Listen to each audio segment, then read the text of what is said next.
Good afternoon, class. Today we are going to have a digital class on foundation design.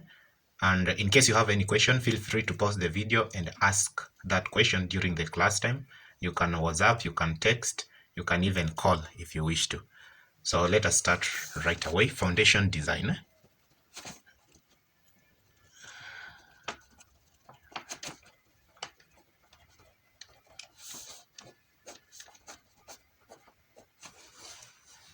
So before we proceed any further, I want us to revisit some of the concepts that you already learned in Structures 1. From Structures 1, you already know that stress is given by force divided by area.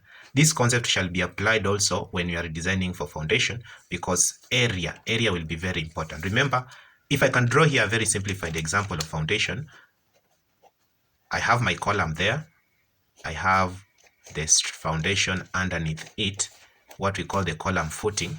For me to design for this very simple foundation, I'll need to know the bearing stress of the soil. I'll ask myself, what is the bearing stress of this soil that foundation will be lying on? So it is very critical to know that bearing stress of this soil, what we usually call the bearing capacity. So our stress here shall be replaced by what we call the bearing capacity. And this is usually predetermined, so it has to be known. Then the force here, in our case, we shall use the loads, the self-weight of this column, the load that were acting onto this column, all of them will make up the force. So the remaining bit will be to find the area, which can now be calculated by applying this concept. However, calculation of some of the parameters that will be used in designing of the foundation shall not be based on this concept alone, because we know that foundation is usually affected by various factors. We have the depth of that stratum. We have also other things like, for example, proximity to other structures. So all this will come into play. So before we proceed any further, also, I want us to look at some of the factors that will be considered when we are choosing foundation.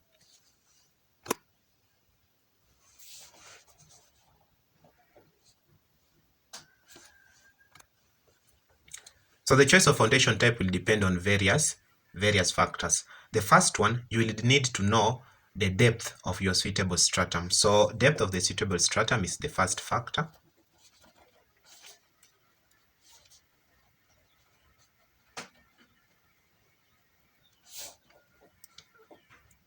The second one, you will need to know the bearing capacity of the stratum for you to choose the type of foundation that you want to design.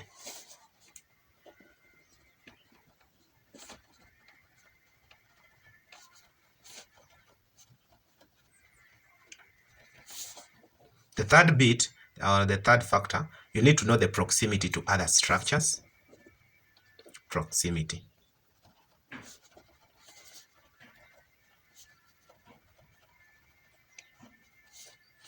Proximity is simply the nearness, ukaribu.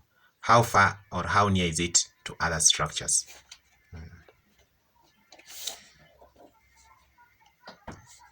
The third factor is the access to equipment.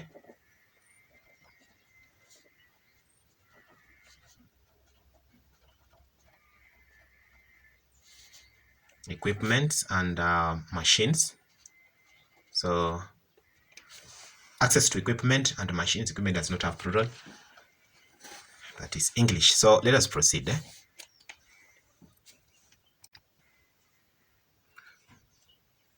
So before we proceed any further, we need to understand some of the terminologies that we shall be using when you are designing for foundation.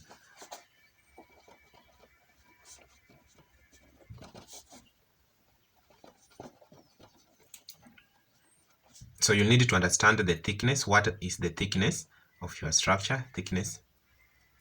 Foundation, thickness of foundation. Or also the depth.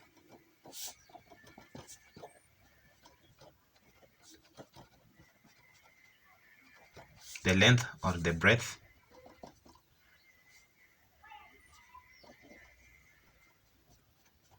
Dispersion angle.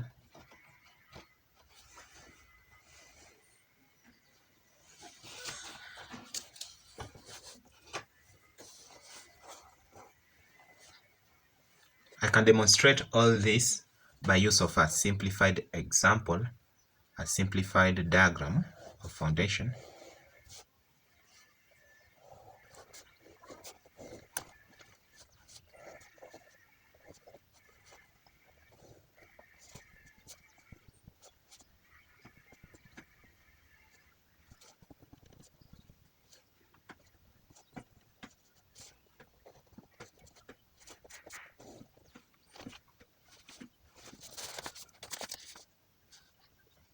So in this case, this structure has thickness, or what I was referring to as depth, thickness on that side. It has length, or the breadth of the base. Then we also have the dispersion angle here.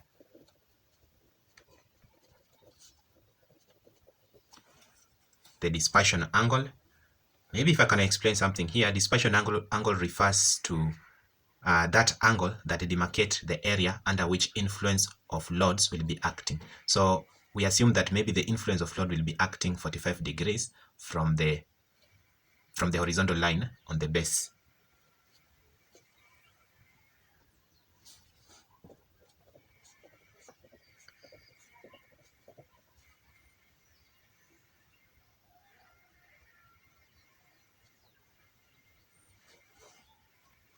The dispersion angle will depend on the allowable pressure or allowable stress, or the allowable bearing capacity. Allowable bearing capacity. So dispersion angle will depend on allowable bearing capacity. Thickness is based on the shear resistance. This thickness, this one is based on shear resistance. Based on shear resistance.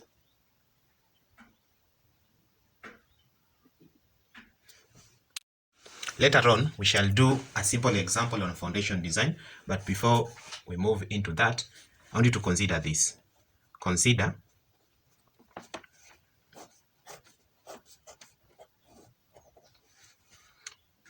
this foundation whereby we have a force acting at the center. So force will be acting at the center. In this case, our force is composed of load and shear stress that are acting at the center of that foundation. So if I have my shear stress minimum here written as this, I can calculate it by taking force divided by area.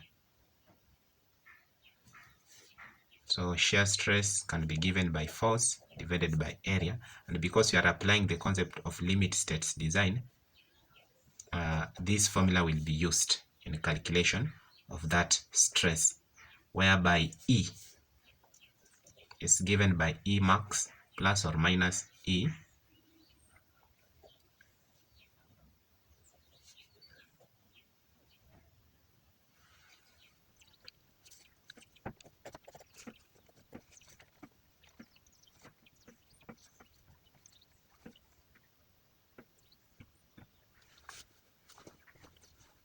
that our stress minimum is equivalent to force multiplied by area, but because we know other factors will come into play, we shall use 1 plus or minus stress E over B. The E here will cater for the turning effect of the force.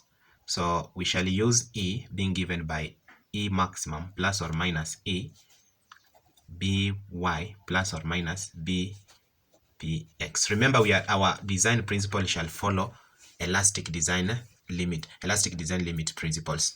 So if I draw another diagram of my structure here, or my column here,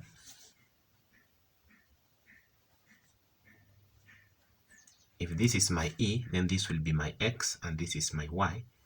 So I can relate these two here, E, which will be given by E maximum. So let's do an example for you to understand what we are talking about here.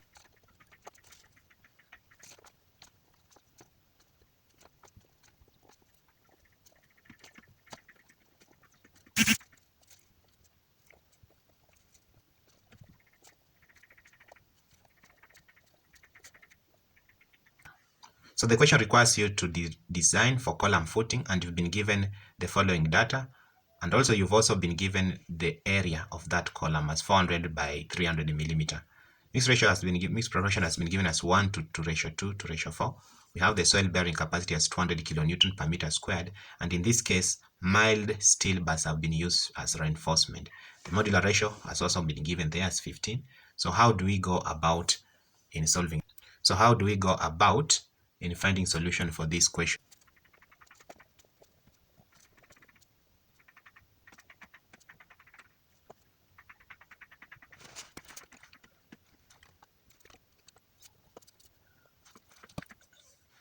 So we have already been given column load as 1,200 kilonewton. So we are supposed to add 10% of self-weight. You are supposed to add 10% for self-weight, to cater for self-weight, because they've not specified for us here what self-weight will be. In some situation, you'll be given even the density maybe of the concrete that was used. Using the density, you can go ahead and calculate the self-weight. But in case where you've not been given anything, it is allowed to add some specific percentage to cater for the self-weight. In this case, we are using 10%. So 10% of 1,200 shall be equivalent to 1,320, and that's what we've done using the calculator. We shall proceed further and calculate the area approximation, and in this case the load is already there. The bearing capacity of the soil is also given there, so area approximation can be found, because we know, of course, if you have force, let's just say pressure, stress being given as force over area, you can get area by simply dividing. Area can be given by dividing the force by the stress. These two shall give you the area.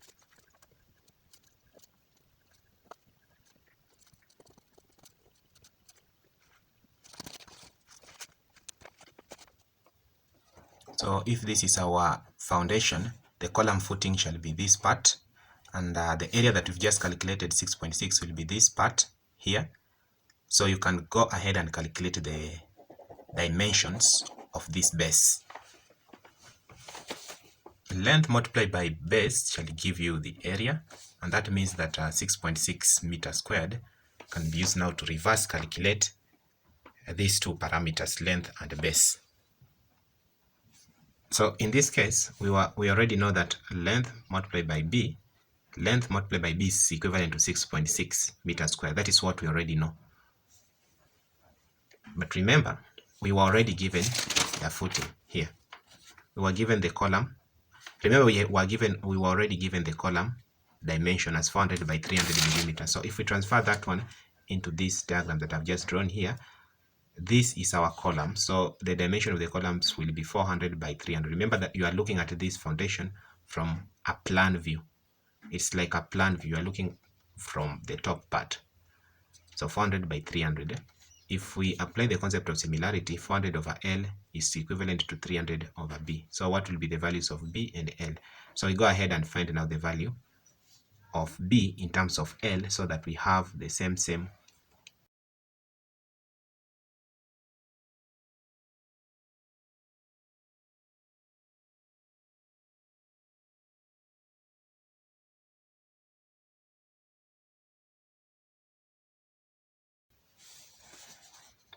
We know that L multiplied by B is 6.6 meters squared. That will mean that L multiplied by 0.75 L should be equivalent to 6.6 meters squared. 5L squared should be equivalent to 6.6 meters squared, and we go ahead and find now the value of L multiplied by L. So the square root of L squared shall be equivalent to 8 square root shall be equivalent to 2.96, or about 3 meters in that case. Once you have L, you can go ahead and find B. So our B shall be equivalent to 6 over 6 over the value that we've just gotten.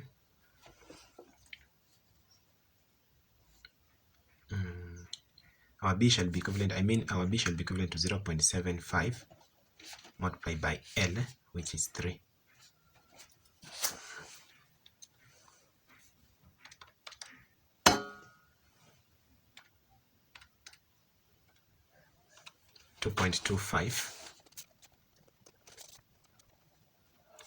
So our column base shall be 3 multiplied by 2.25 meters.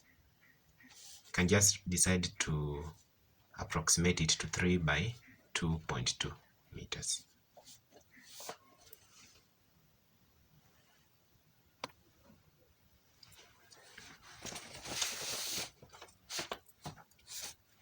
The next step is to find the net upward pressure. Net upward pressure. Net upward pressure is usually given by the load from the column, and you must you will leave out the additional load that you calculated when you include self weight. So load from the column, then you divide it by the area of the base. So in our case, our load from the column was 1,200 kilonewton and the area was 6.6 meters squared. That will mean that our net upward pressure is 181.82.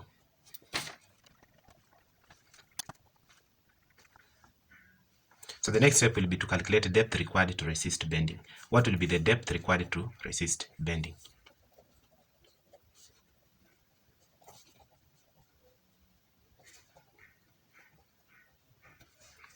I'll draw my foundation and partition it into 4 quadrants. The first quadrant, the second, third, and fourth.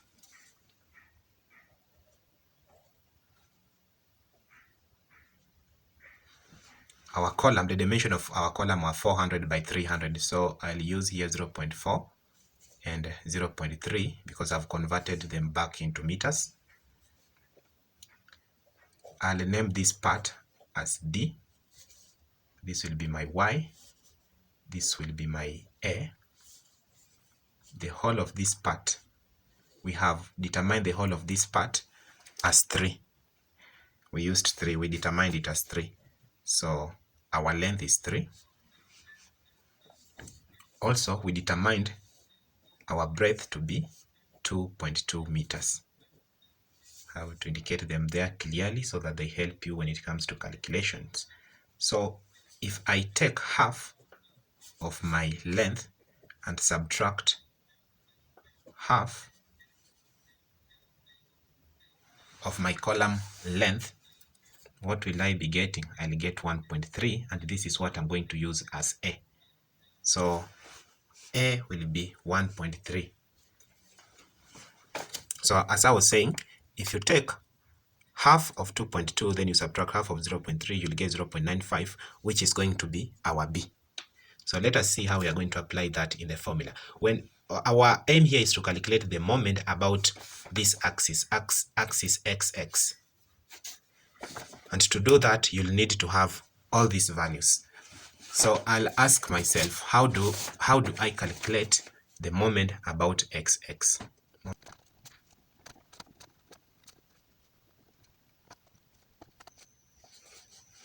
Depth of resistance is the depth that we're calculating when we were dividing 3 by 2, then you subtract half, 0.4.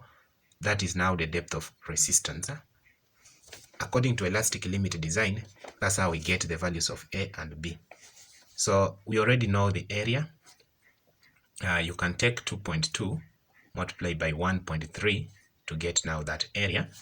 2.2 was given here. 1.3 was our A. 2.2 was our length. So we are multiplying L by A to get now that area that will have influence on our foundation. Net upward pressure has already been calculated somewhere. We calculated net upward pressure. Net upward pressure is 181.82. I'll use that 181.82 here.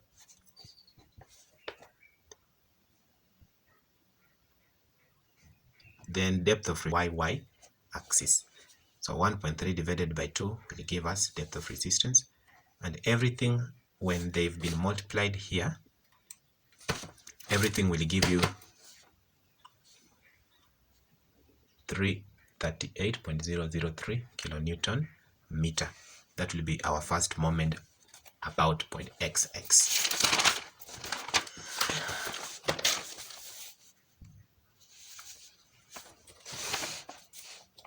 So we shall proceed to moments about YY. So the same format shall be followed. In this case, our area shall be given by 0.95, which was our B, multiplied by 3. Net upward pressure will remain the same, 181.82 multiplied by 0.95, then you divide by 2. So this one, 246.139 kilonewton meter, shall be our moment about YY.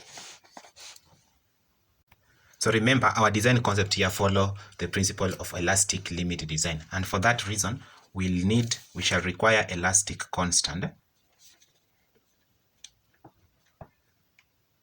The elastic constants. So N1, you already know that N1 is given by modular ratio multiplied by PCB all over PST plus modular ratio multiplied by PCB. The modular ratio, that one was already given from the equation. We were given our modular ratio as 15. PCB is 7 from the mix ratio that you are given. From the mix that you are given, you can get the PCBs, and PST is 140. So when you add 15 multiplied by 7, this one will give you the first constant, the first elastic constant, which will be 0.43.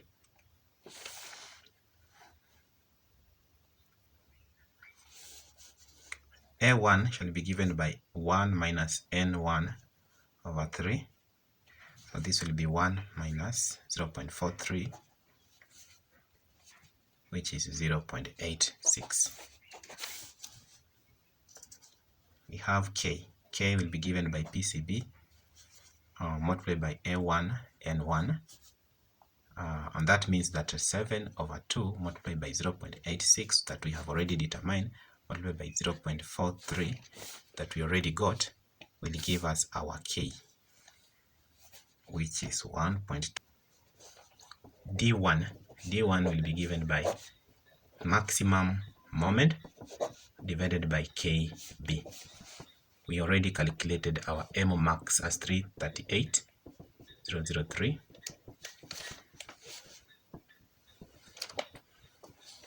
all over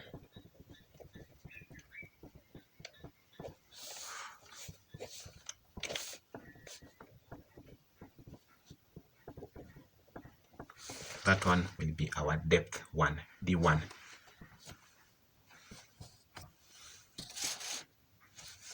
In our design, we shall assume that the cover is 50 and we shall be using a 50 millimeters. So D should be equivalent to D1 plus theta over 2 plus cover.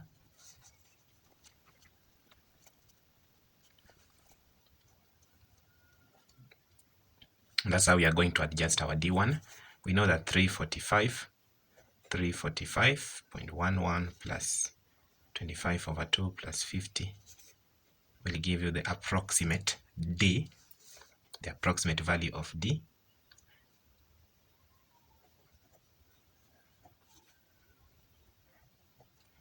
In our design, we shall just use 425 millimeter. Therefore, our column footing will look like this. I can represent everything that we've done here by drawing the same column footing. Of course, we have the foundation, as in the reinforcement there. We have already determined this depth as 425 millimeter. Depth, this was main depth. Then we have the effective depth, D1. D1, we got D1 as 362.5. So class, foundation are usually affected by punching load. So when you're designing for foundation, you have to design for it to resist punching load. So how are we going to do that?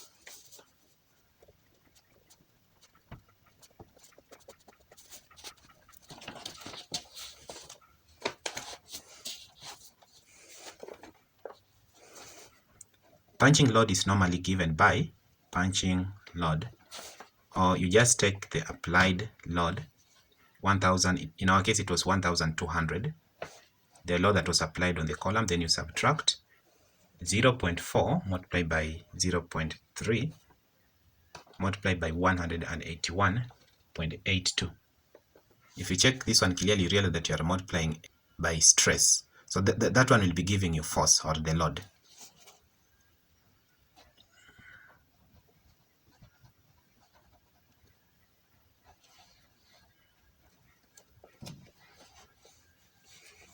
So punching stress, how do you get punching stress?